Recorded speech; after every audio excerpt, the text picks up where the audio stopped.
Please note that in this show, you might hear graphic descriptions or language that may not be appropriate for everyone. Listener discretion advised. Well, I think it's important to grieve, frankly. Of course. And I don't think I did. I don't think I did that work as a child. In today's world, if I knew, for instance, a father who had just lost his wife and he had a young daughter, one of the things I would say was, get this kid some help, get them some professional help, no matter how good the family is. I think in most cases, children need work through that. Welcome to Parentless Podcast. I am your host, Stephanie Relaford. On this show, we're going to be speaking with others who have experienced the loss of one or both of their parents or parental figures. As we heard in episode 12 with Louisa Velarde, being parentless is like an island, and I don't know how to swim. Thank you for being my life jacket. Good morning. It's good to be here. I'm Marshawn Neisner. I'm 76, so get that out there right away. And I'm an author. On my 75th birthday, I published Mom's Gone, Now What? 10 Steps to Help Daughters Move Forward After Mother Loss. I've also been widowed, so I've been down that path. And right now I live on Marco Island in Florida. And then in the summertime, I'm in the Illinois area. That's where my family is. And I'm married, I'm remarried, and have lots of grandchildren, stepchildren, great-grands.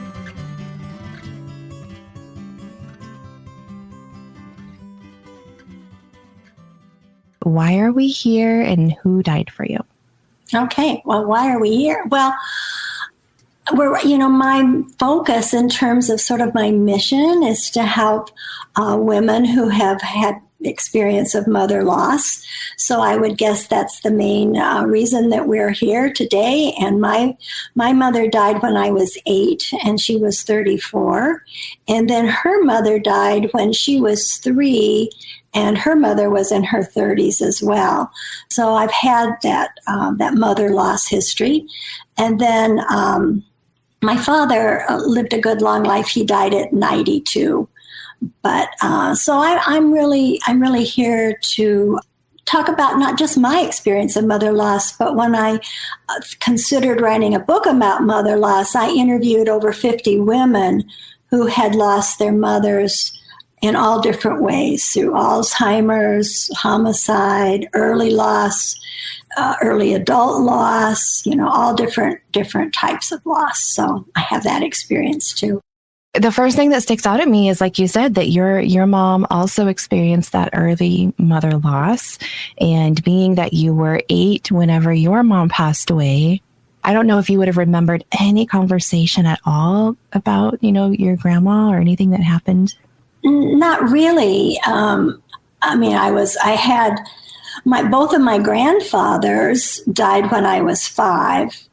And then, of course, my grandmother died long before I was born. So I really grew up with one grandmother, and she was out of town. It was my dad's mother. Although I definitely had a relationship with her, and we saw her. But I really had no relatives in my life, in a real, certainly not day to day, but even rarely did I have any relatives in my life. And I was an only child. So it was just my dad and I. But no, to answer your question, no, I don't remember any conversations really around the fact that my grandmother had died. And you have to remember, this is in the 40s and 50s, 2 generations away from you at least. And so I think people talked less about things like that than they might today. I mean, my kids and I, we talk about everything. And my kids are 41, 46 and 51. So, but in growing up even, we talked about everything. We talked about death. We talked about all those things. But I think even in that generation, it might have been a little more unusual than perhaps today. Yeah. And I didn't really, until I wrote my book, I didn't really appreciate the fact that my mother was motherless. I mean, it didn't occur to me to put that together and think about how that impacted her as a mother to me, and then how my mother loss impacted my children as well. So that has really been in recent years that I sort of put all that together and could see the impact. Mm-hmm. Yeah, I like to talk about that a little bit, is because, you know, just with the different stages of life, even you're brought more understanding about maybe a little portion of what your mom kind of went through sometimes. So, you know, we do talk about when you become a parent and all of that, maybe that brings a little bit more appreciation and just the different stages. So I do find that very interesting that it was when you were writing your book that you kind of put that together. Yeah. Yeah. And I think I had to sort of look at the darks. You know, you have to look at the dark side. And in fact, that's even one of my steps, is being aware of that. First of all, you know, nobody's perfect, not even mothers, not even dead mothers. You know, we tend to oftentimes sort of idealize them. And I think that's extremely difficult for motherless daughters who had really bad mothers. And there is such a thing as a bad mother, as you well know. And it makes it extremely difficult for them because they really can't be authentic about their experience oftentimes, because people don't want to hear that. They don't want to hear the dark side. And I think, although for all I know and for what everyone tells me, my mother was a really wonderful mother, but I do think the little bit that I remember, and as I just know some of her history, I think that because of her early loss and then her subsequent experience, I don't know that she was as nurturing type of a mother as someone who had been mothered. Now, she was the youngest of 3 girls. So she had 2 older sisters, and when their mother died, their father, my grandfather, was a doctor. He was a very busy man. So when their mother died, he brought in their aunt, their mother's maiden sister, never been married. She was very strict. She wore purple all the time, whatever that meant, but it sounds sort of ominous to me.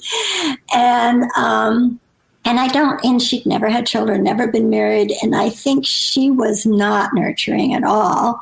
But my mother was very close to her father, and particularly to her next older sister, who was about 4 years older. But I know just from that history that, she really didn't have a lot of nurturing in her early life. And of course, she lost her mother even younger than me. So that starts to compound. And I think if you ask my kids, was I a good mom? They'd say absolutely. But as I see them, especially my middle daughter, who's just a particularly great mom, and my other daughter and my son too, they're all wonderful parents. And as I see them nurture their kids, I'm like, oh, I wish I would have done some of that. They're much more nurturing in a lot of ways, I think, than I was, because they had a mom to the end of their life. And I was a stay-at-home mom. And even when they were all in school, I started a business so I could work from home. So I was at home basically for them until they went away to college. So they really had that full-time mother experience. Good. And that's something that they will definitely remember for their lives. So that's really great that you could provide that. Yeah. But I do want to say too that, to the nurturing point, if all 3 of your kids are so good at nurturing, I believe that has to speak a little bit to you and your nurturing. You're probably a bit more of a better nurturer than you feel, I would think. Probably, yeah. Well, I mean, I really, in general, I really love people. I love being with people. I love talking to people, not only my own children who I really enjoy being with, but, just people in general. Like, this is a fun morning right now. So I brought that to the table, I think. But in terms of, and the other piece, I think instead of maybe getting down on the floor and playing, I did things like had them join me in cooking and had them join me in sewing or whatever it might have been. I had the patience to do that. And they look back and appreciate that today. So it's a different kind of nurturing, perhaps. Sure. Very good. Age is just a number, I believe. And as I get older, that number is definitely not seeming the same as it used to. But with that, you are our oldest guest. That is quite an honor, I believe. And, so we tend to feel like, of course, someone's older. So yes, their family has passed away because that's just what happens. But with you having this early loss, of course, you've had the most experience, of anyone that I've talked to. So I do want to touch on that, but let's go ahead and start with, tell me what happened with your mom, and then we'll go from there. Of course. Because and just as an aside, I'm glad you asked that question, because I think one of the very first, or one of the really main ways of moving forward after mother loss, or after any loss for that matter, is to share your story, and people are often reluctant to do that for whatever reason. So thanks for asking. My mom wasn't sick for a long time. She died of leukemia. And in today's world, she probably would have survived, but she would have had chemo or radiation or, a lot of different treatment. But in those days, there was very little treatment. Basically, they did transfusions and that's all. So from the time she was diagnosed until she died, it was just months. So that was, that kind of experience. It didn't go on and on. I was in the third grade at the time, and we left home. I lived in a town at the time of about 25,000 in Nebraska, and she'd been in the hospital there, and then they decided to move her to Omaha, the biggest city in Nebraska. And we stayed with some very good friends, and she was in the hospital there.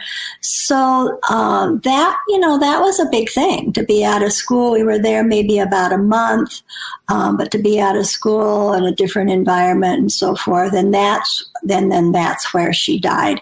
And I don't remember a lot of that, except that I remember that was the first time in my life that I really prayed. As a little kid, I would do the "Now I lay me down to sleep." But that was the first time that I really felt like I needed to get in touch with God, and really pray. So that stands out in my mind. And then the actual morning after she died, I didn't get up early as little kids do. I just stayed in bed.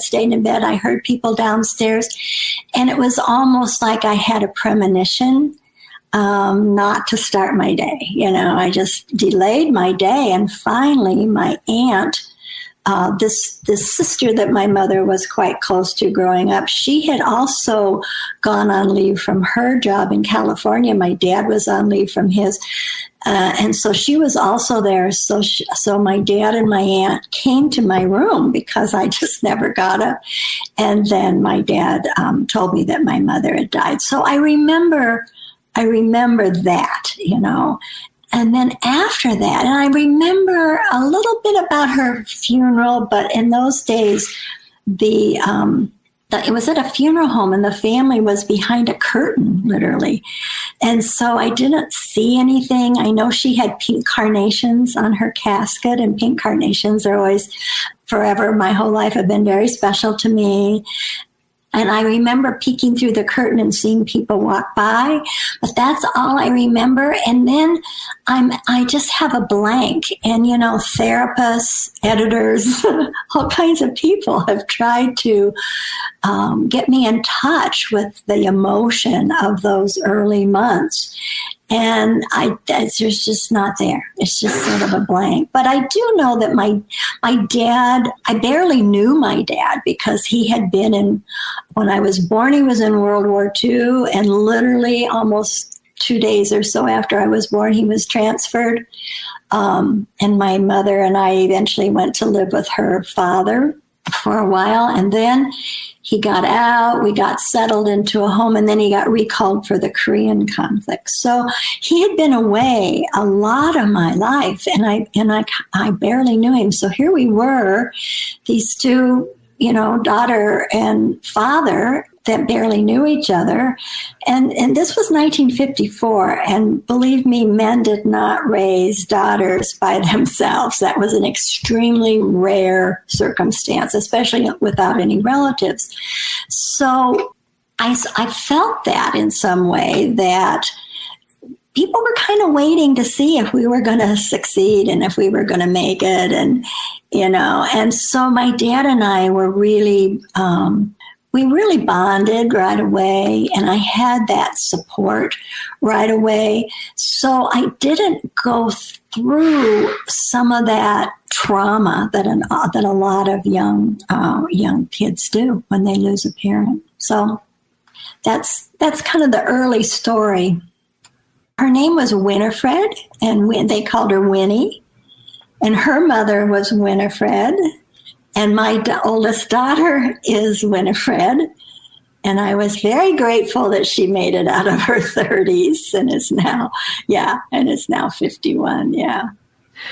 Oh, well, there's a lot right there to talk about. Okay. And what was the date that your mom passed away?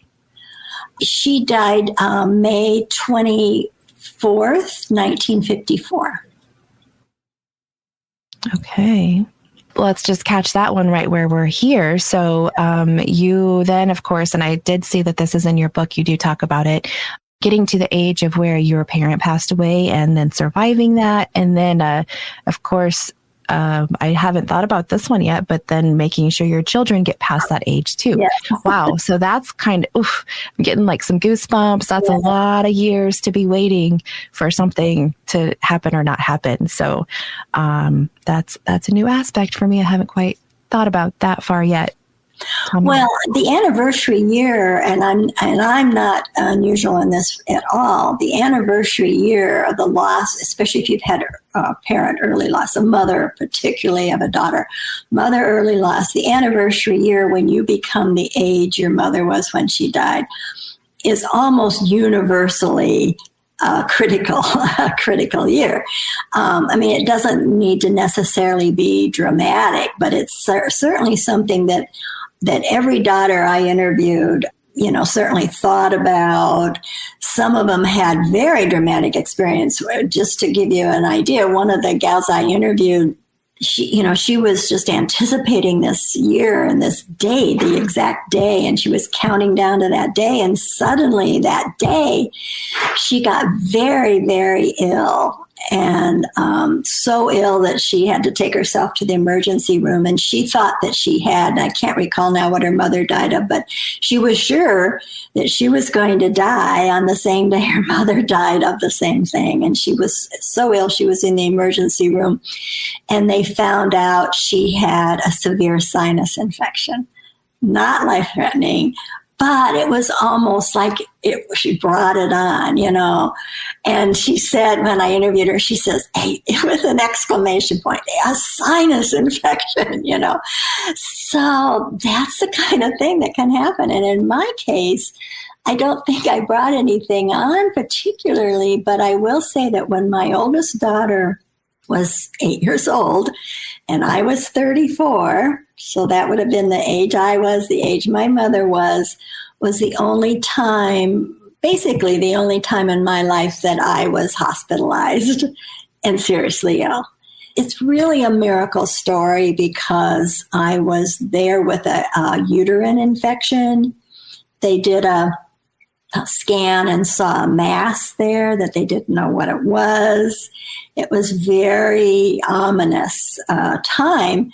And the doctor was pumping me full of antibiotics. And he said, well, we'll go back and look tomorrow, see how this is. And the mass just disappeared, And in the meantime, once again, I really turned to my faith and I said, look, God, I'm good. I know that my 8-year-old is going to be fine. I was fine, at 8, losing a 34-year-old mother. But I had my little Katie, my other daughter, and she was only 3. And I said, I'm not leaving her. She's too little. I just said, this isn't going to happen. I'm not leaving her. And I guess God, was able to tolerate my my attitude. Anyway, the next day they went back in and there was no mass whatsoever. I finished off with my IVs of antibiotics and went home and have basically been healthy my whole life. I'm really a healthy person. So that was my anniversary experience. Now, thank goodness I'm not a worrier at all. In fact, I'm not a fearful person. In fact, I'm almost not fearful enough sometimes. But anyway, so as my daughter got to that age, the same name, everything, it crossed my mind, and it crossed hers too. We talked about it, but we didn't dwell on it at all. We really didn't. And it wasn't like I was anxious or sitting around thinking about it. But it certainly crossed my mind. And when she was 35 and on her merry way, I was, really, I had some relief. And she had 3 daughters, just like my grandmother had 3 daughters. So there was a lot of similarities there.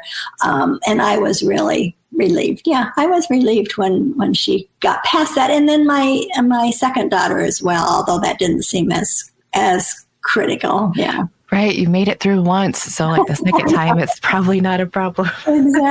Exactly. Wow. Yeah. Just all the little things that, we may not think about normally. Yeah. The things that can pop up there. Exactly. Hey there. Welcome in. I want to let you in on this idea that I heard about when I sat down with Tim Harris from Grieving is Breathing. Tim said, "Hey, Stephanie, I have this idea." And I said, "Hey, Tim, what is your idea? Please tell me."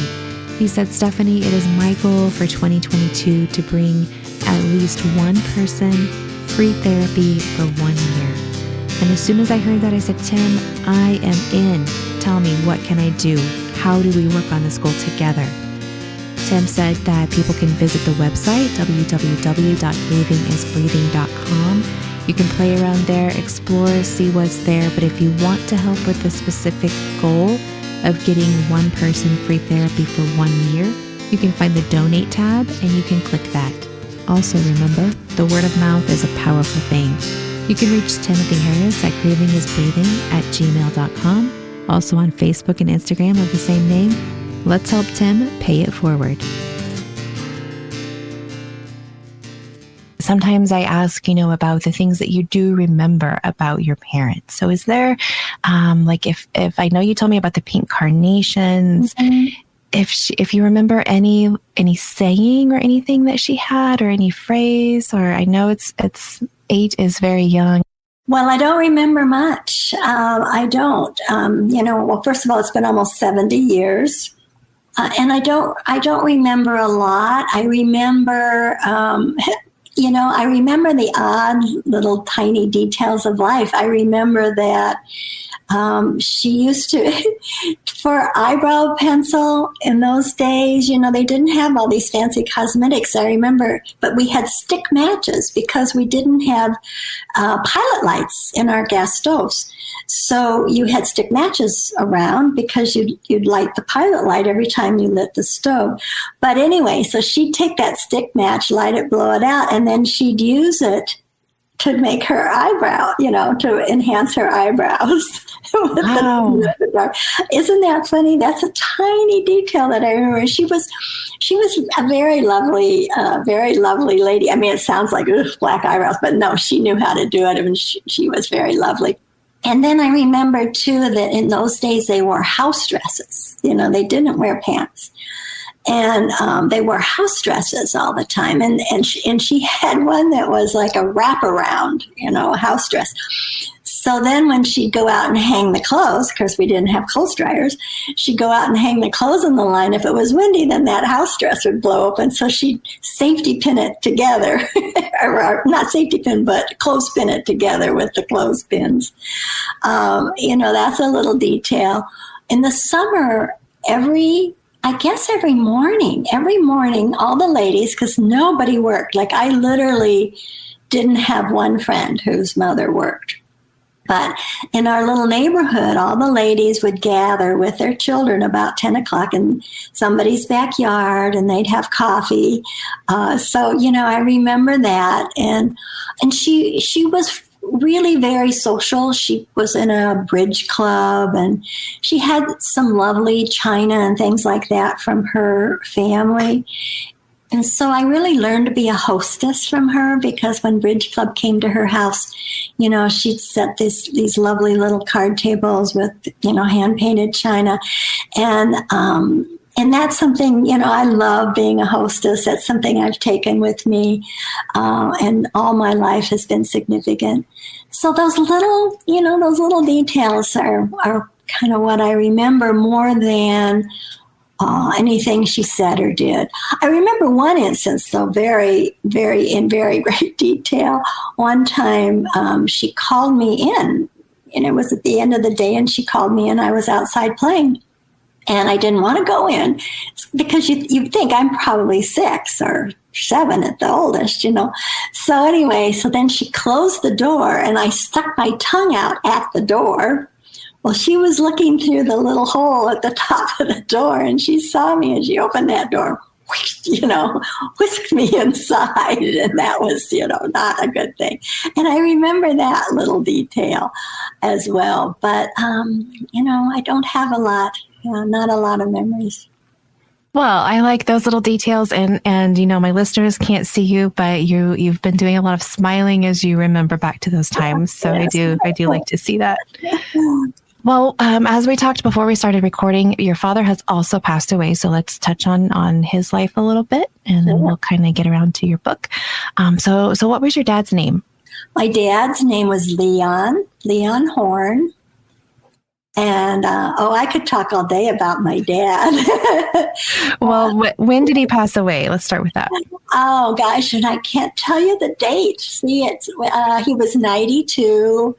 It was about 9 or 10 years ago. He was born, I can tell you, he was born in 1917. So I'd have to do the math. Anyway, 19, 20, 21. Do you know just the month and the day that he passed away? No, okay. I don't. I really don't. I know his birthday, but I don't. No, I don't. When it was in the fall, I want to say it was September. But yeah, that wasn't, it wasn't, it's unlike my mother, who I know the exact day, but not my dad. Although it was my dad that I was close to my entire life. He was a fabulous dad. And all my friends to this day, because I'm in touch because of Facebook and other things, I'm in touch with friends I've had since kindergarten.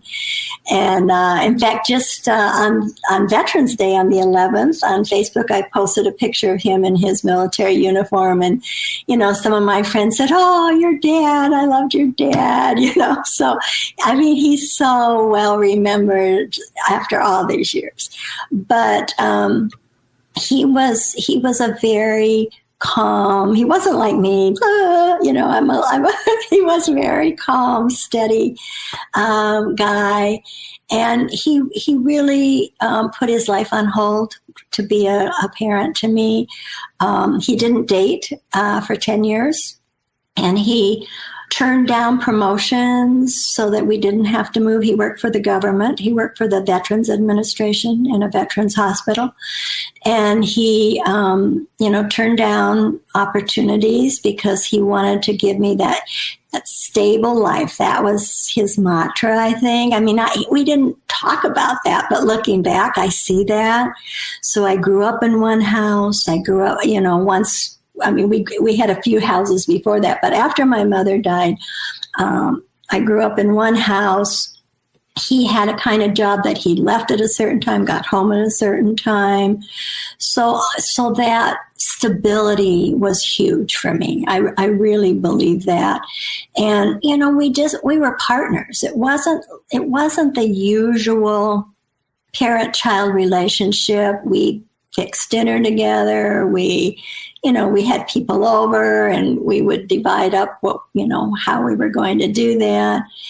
It was really a partnership. And then I just had an unusual childhood. When you're raised by a dad, you do a lot of different things than when you're raised by a mom. So what does a dad, do with a daughter for fun? So, I learned to drive when I was about 10. We'd go out on the country roads. I grew up in Nebraska.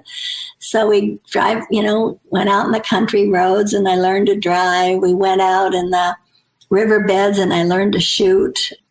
We did target practice.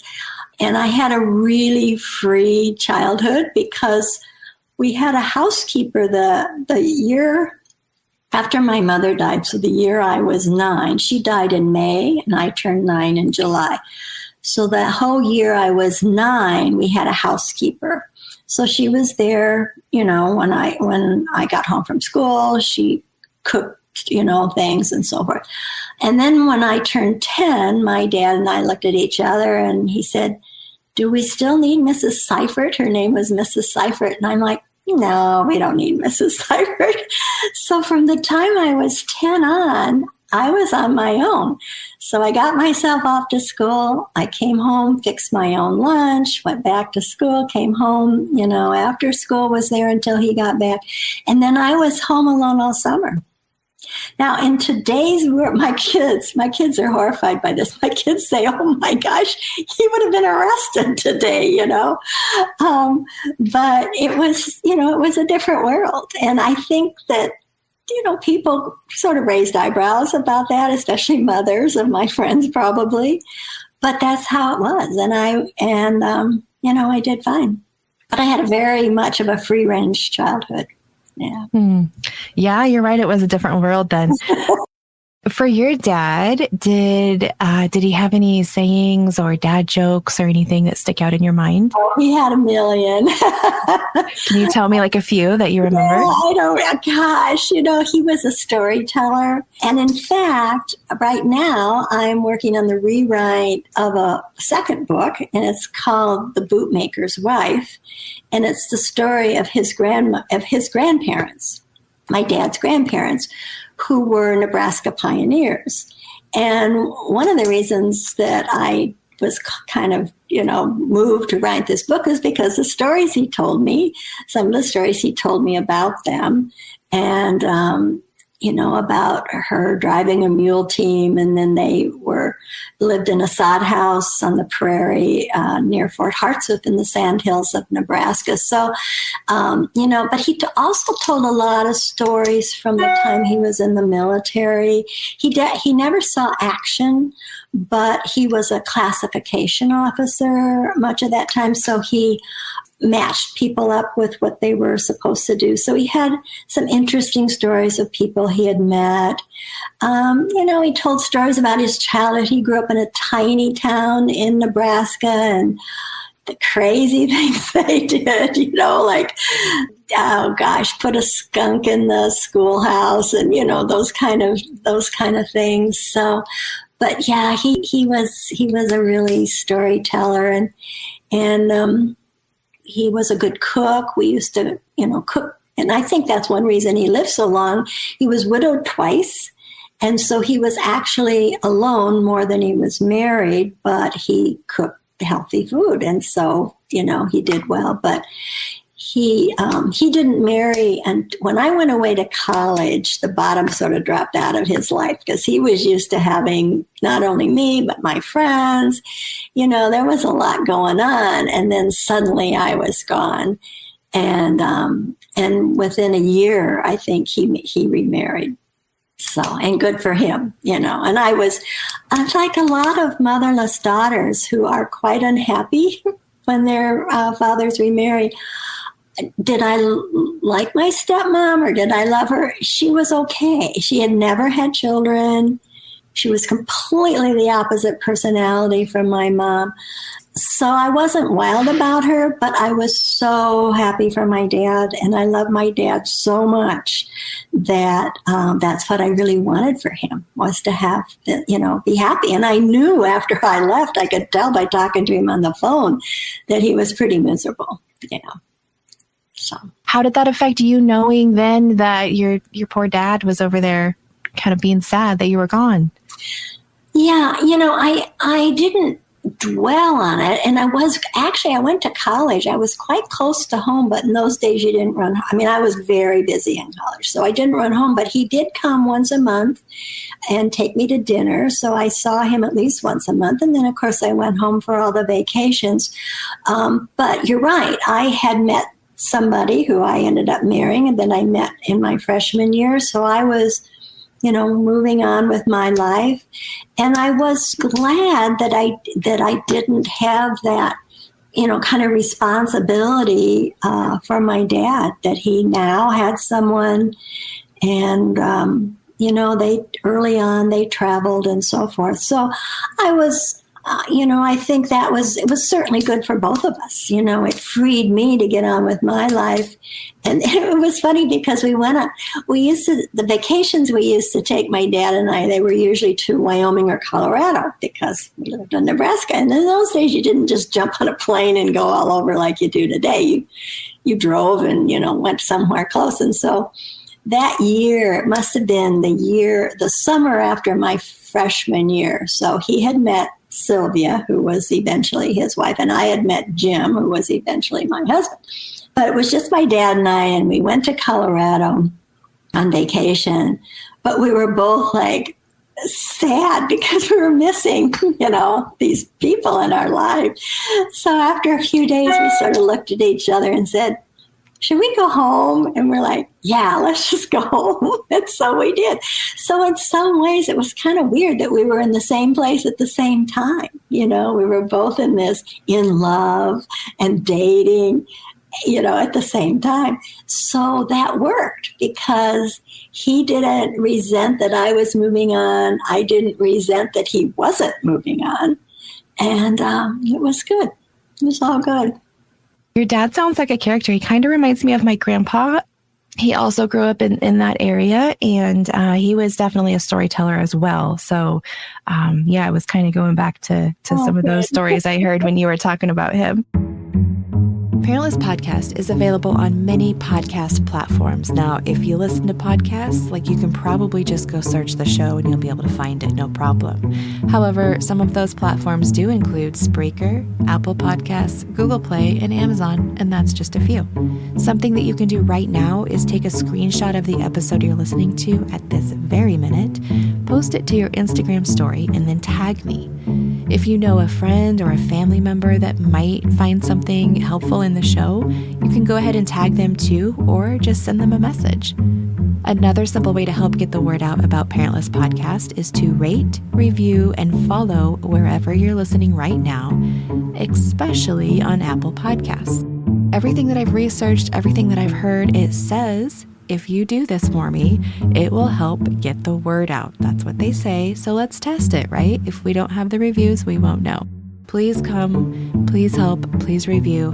Thank you so much for your continued support of Parentless Podcast. Let's talk about your book now. I have a copy right here, and I'll be enjoying it soon. So it's called Mom's Gone, Now What? 10 Steps to Help Daughters Move Forward After Mother Loss.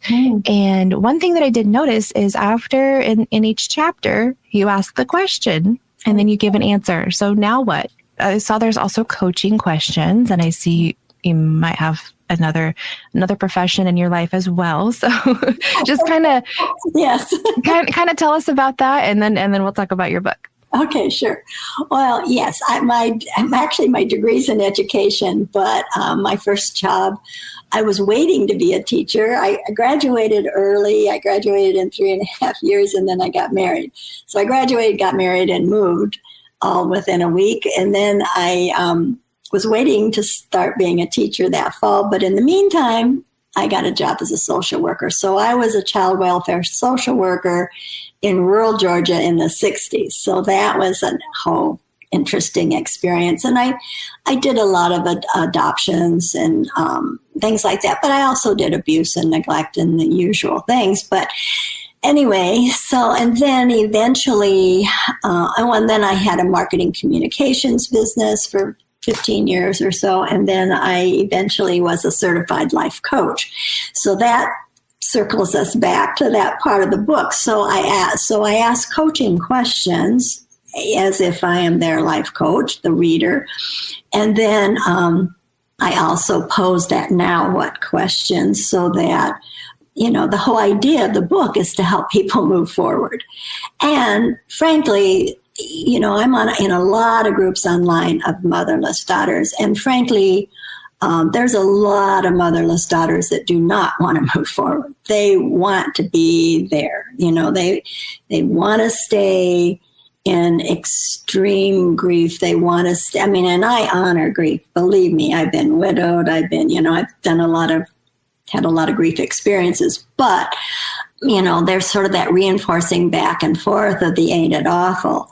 And I do think there comes a time that, mothers want their children to have wonderful lives. What mother doesn't want their child to thrive, to absolutely thrive and have joy in their life? So that's the reason for the questions and the now what is to help these daughters move forward. And move forward doesn't mean forget. It doesn't mean, negate this loss they've had. It doesn't mean that at all. It just means, if you want to think of it as doing it in honor of your mother, to live the life she would want you to live, then, that would be another definition of that moving forward. But, life's a really long time.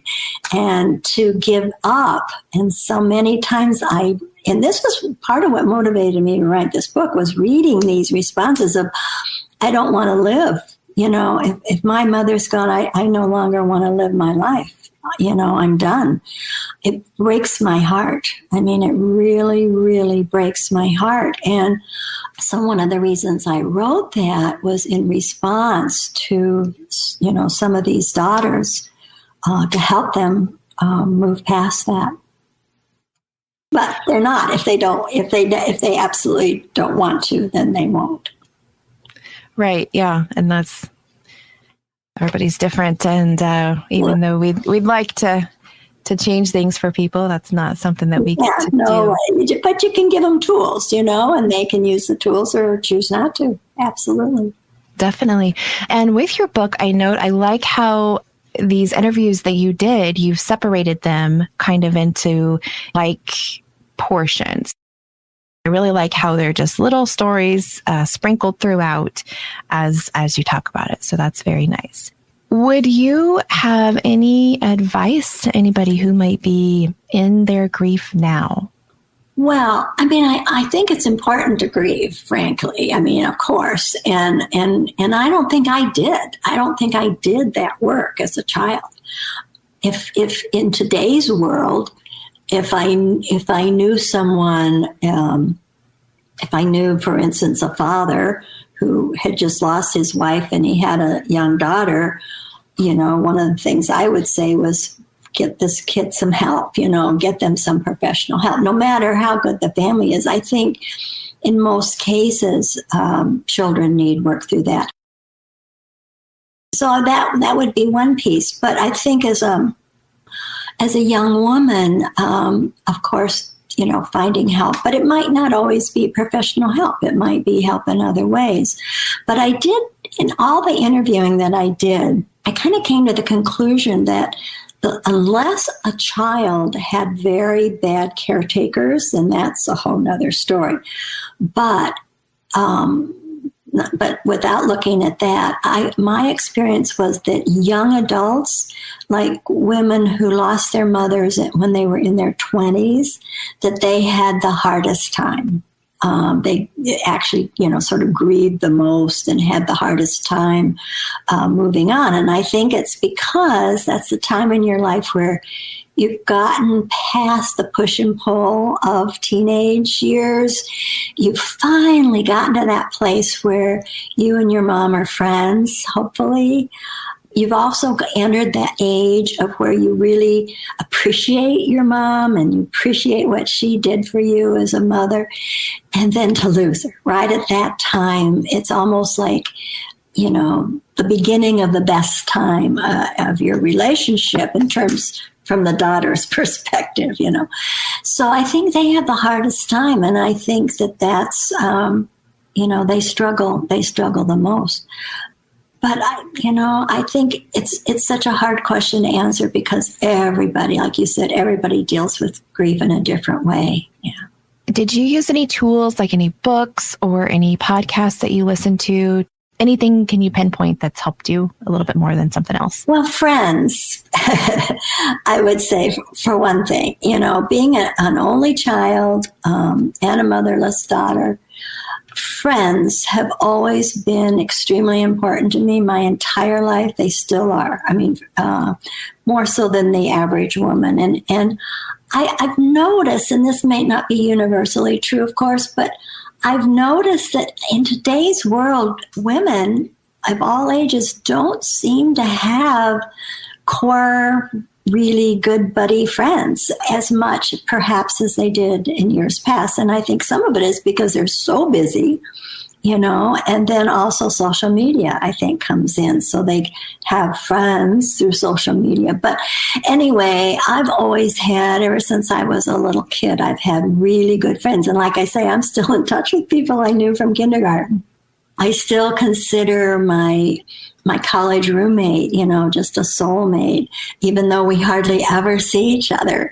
And I always have, like a circle of really close girlfriends. So that whole friend piece has always, sort of filled that for me.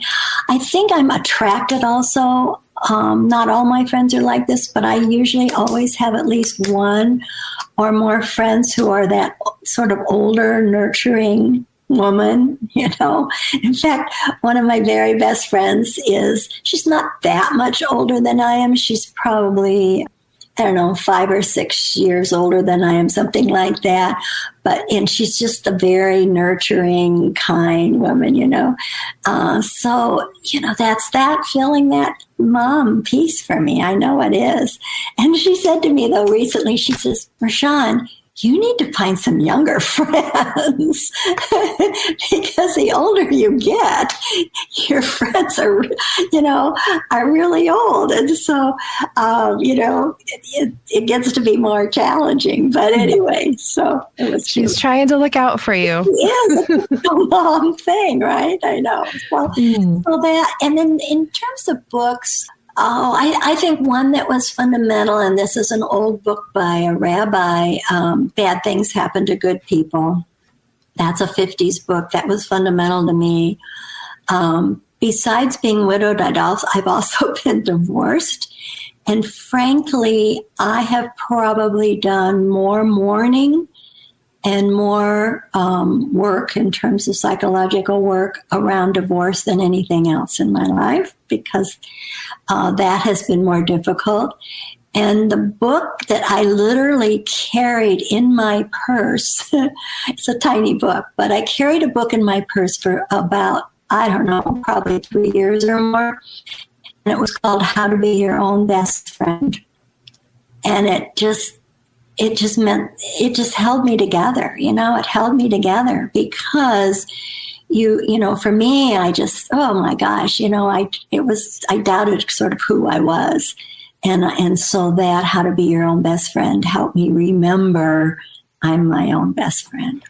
Those are two old books that I don't even know if they're available anymore, but they made a big difference in my life. Yeah. Hope Edelman and her book, Motherless Daughters. And I read all of her books, but it's more clinical. It's a fabulous book. It was the groundbreaking book on mother loss, but I wouldn't say, that made a change my life, but it certainly, she was and still is the groundbreaker in the field of mother loss. Well, I think it's interesting that you would have a book, How to Be Your Own Best Friend, when you just told me that your friends are really important to you. Yes. So that's nice, getting back to your roots there. If you were able to, speak to your mom or your dad today, what would you tell them? Well, when I turned 50, I was in a therapy group, a fabulous group of women, and my therapist had a croning ceremony for me, which a crone you'd think of as sort of this ugly witch person, but really a crone is a wise woman. And she had this whole ceremony for me, sort of stepping into the era of being a wise woman. And as a part of that ceremony, it was a whole lovely ceremony, she had me write a letter to my mother. And so I did, and it's in my book, actually. So I said a lot of the things in that letter that I would say, and some of it was, that I'm sorry that you had lost I'm saying to my mom, I'm sorry that you lost your mother, and I'm sorry that we, couldn't be mother and daughter together. So I do, say a lot of that in this letter. My dad, we left. I mean, of course I would say, oh my gosh, you were the greatest dad in the world. But he knew that, we left nothing unsaid.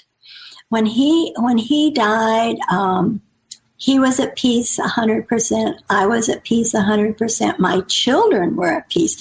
They came from Illinois, New York City. They went to Nebraska to visit him when he was in his later years in assisted living. So they, continued their relationship. So we feel very, just at peace, really at peace. My dad always knew that that I loved him. There was never a doubt.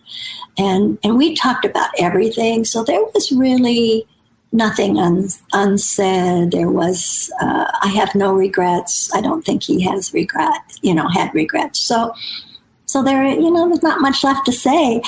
I would love to have him see where I live now. I live in a beautiful home that he could not even imagine I would ever be in. And he would be so delighted by that. He did see a lake house that I lived in, and he just thought it was so fabulous and was so happy for me. And this home is even more beautiful. So I wish that he could come and visit. I do. And of course, I wish that he would have been able to know all of his great grands. He did see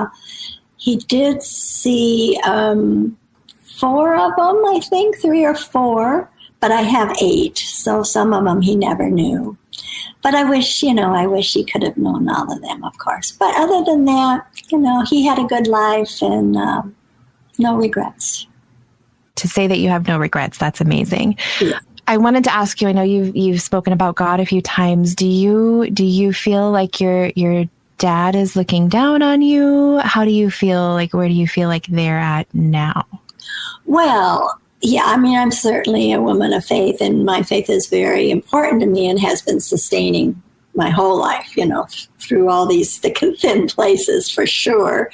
But I don't think about, I think they're both in heaven, so to speak.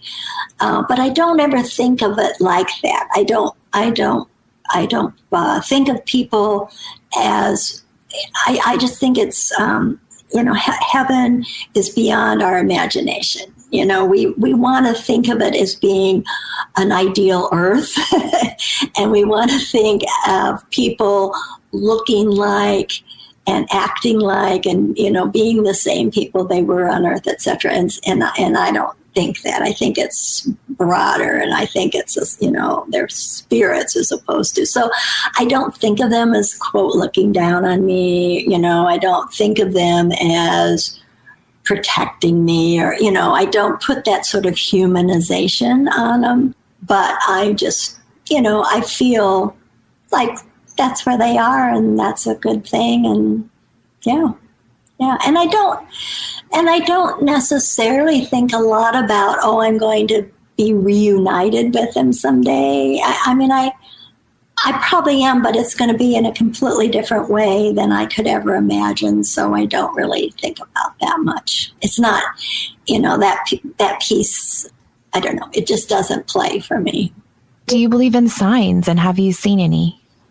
Signs. Well, that's interesting. I know a lot of people do. I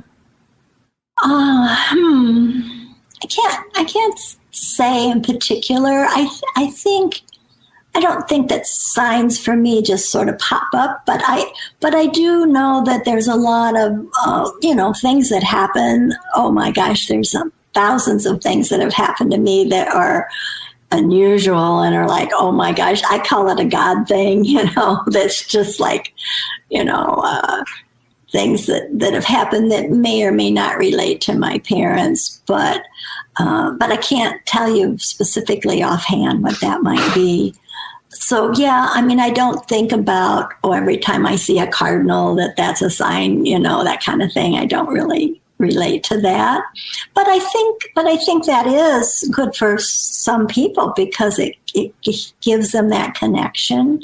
So I think, it's a good thing. But, yeah, I can't say that's important. I'm a very much a person who's in the now. I'm not, I had to think about the past when I wrote this book, but that was hard for me actually, because I'm not a person that thinks about the past. I don't dwell there at all. And I'm not a person that really dwells on the what's next either. So I'm a very much in the moment sort of a personality. So some of those things don't compute to me very, very well. Okay, now today, what's going to be different? And I ask myself that all the time, because I think no matter how old you are, I hope for me that I'm going to be constantly evolving, constantly learning, constantly growing, constantly changing. For me, you never arrive. I have loads to learn and loads to figure out to be a better person and so forth. So that's always the now what, Mershon. It's always present. That's amazing. Yeah, because you're now on your second book. So I did see when you were in Nebraska and you were kind of doing your research for that. So that was really exciting. Tell me how can people find you? Well, I have a website, and that's just my name, MarshonNiesner.com. And there's information about me and mostly information about my book, the Mom's Gone Now What book. They can find me on Twitter. They can find me on Facebook. They can find me just by Googling, and I have other interviews out there. And my book is, of course, on Amazon. But if somebody wanted me to autograph it personally, they can contact me. And once again, my email, and I'll put that out there, is just my name also, Marshawn Neisner @gmail.com.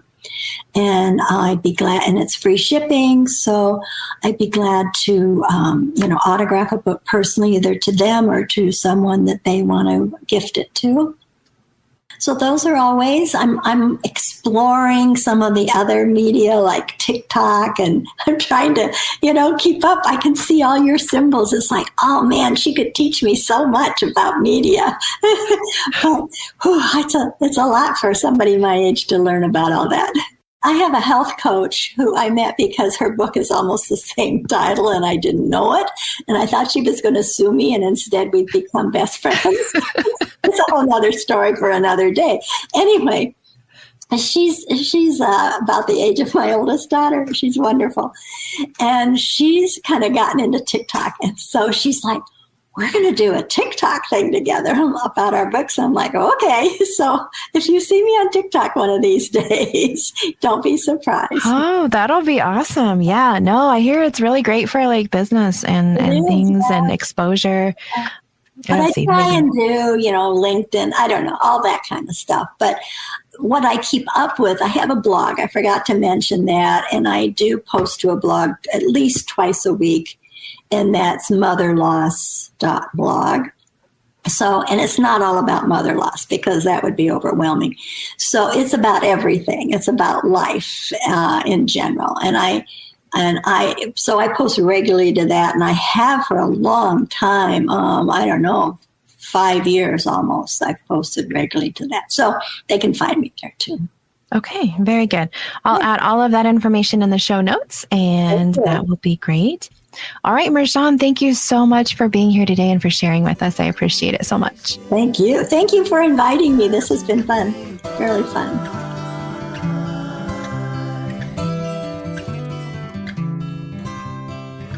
Parentless Podcast is recorded in Phoenix, Arizona. Find us on social media and most major podcast platforms. Music provided by Colin Lococo and the Revolving Birds. Studio and editing provided by Back Home Media and Ian Relaford. Check out one of the many shows on our network. I am your host, Stephanie Relaford.